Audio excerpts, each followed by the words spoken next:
Here's something you rarely see on an African safari. A baby hippo that would live most of its life in the water, and a wildebeest who lives all of its life on the land, together in one place. The story of how that happened is even more fascinating.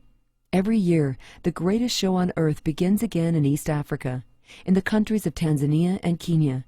It's called the Great Migration.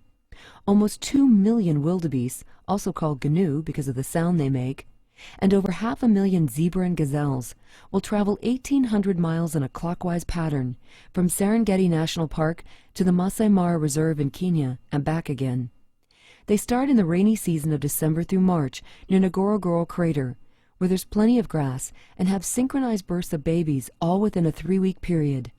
Within 3 days, the calves are strong enough to keep up with the herd, and the journey north for food and water begins.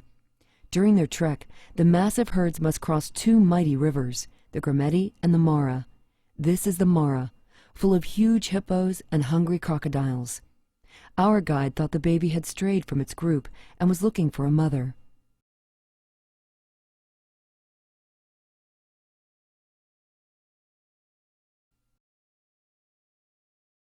If you're wondering why the wildebeest would feel so threatened by the little hippo, it's because it's broken its leg and is trapped in the mud.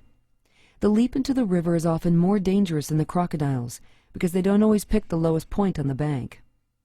It's a phenomenal sight to see thousands of wildebeest crossing the water, but for many of them, there's only one ending.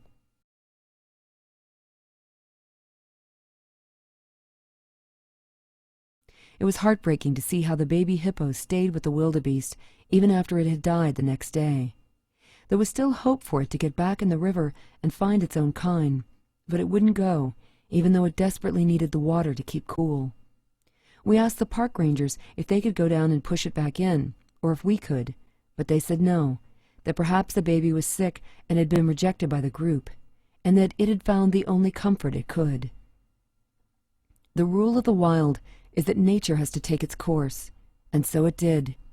But I will never forget the images of hundreds of thousands of wildebeest spread across the plains, of their fearless river crossing, and of this one who didn't die alone.